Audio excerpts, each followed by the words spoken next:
As believers, we should vote for the party that is standing for righteousness. And that party right now is the Republican Party.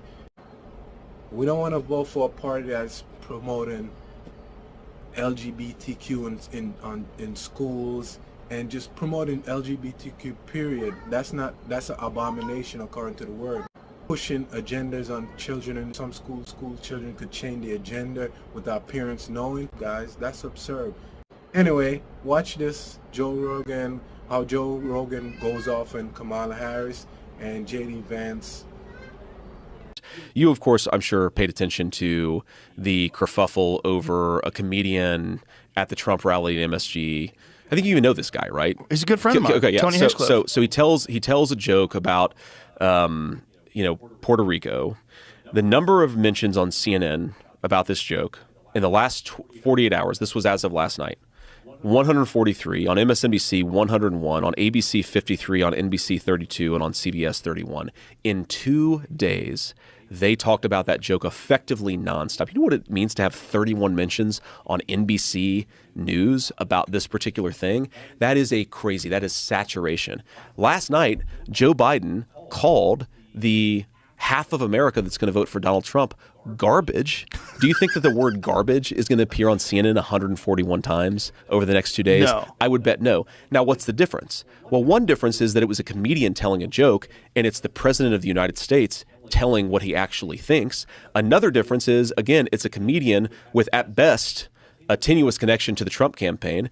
And on the other hand, you have the actual sitting president at a vice presidential campaign event telling the vice president, telling the entire country at an event sanctioned by the Kamala Harris campaign that half of Americans are garbage. And I guarantee the media is not going to cover this in the same way. I mean, here, let me, I don't know if Jamie can bring this up, but I tweeted about this last night, that Politico, when they initially tried to write the story about what had been said by Joe Biden, they said that Biden had called racism against Puerto Ricans garbage. Well, who disagrees with that? I think that racism against Puerto Ricans is garbage, but that's not what he said. He said that Trump supporters are garbage. He said it's on video. So Politico tried to retcon this. It turned out there was a video, so we could actually see for ourselves what was actually said. But the amount of dishonesty in the American media really is off the charts.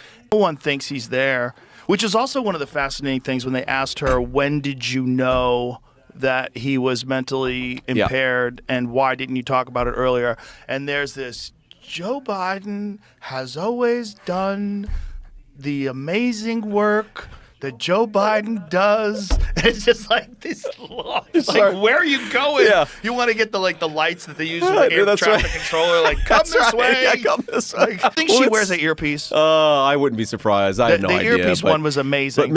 This could end her campaign, guys. I was watching the news the other day on another channel that's, I'm assuming it was more Democratic, because on that news channel it pretty much was making everything seem good regarding the campaign for the Democrats. Even when they showed the Beyonce going up to Kamala Harris on the campaign, they did not speak about people walking out and things like that. So I found that interesting, that whoever watched those news channels that's more Democratic, they would be more showing pretty much a lot of good things, just trying to re-narrate it where it seems like it's more good things happening in the campaign versus bad. And as it relates to her saying that Biden is no, he was fit and everything like that, it's clearly the reason why she's in office, as I've seen an interview that she did, was pretty much because they were saying that he was not fit. So for her to say, that's absurd. So stand for righteousness.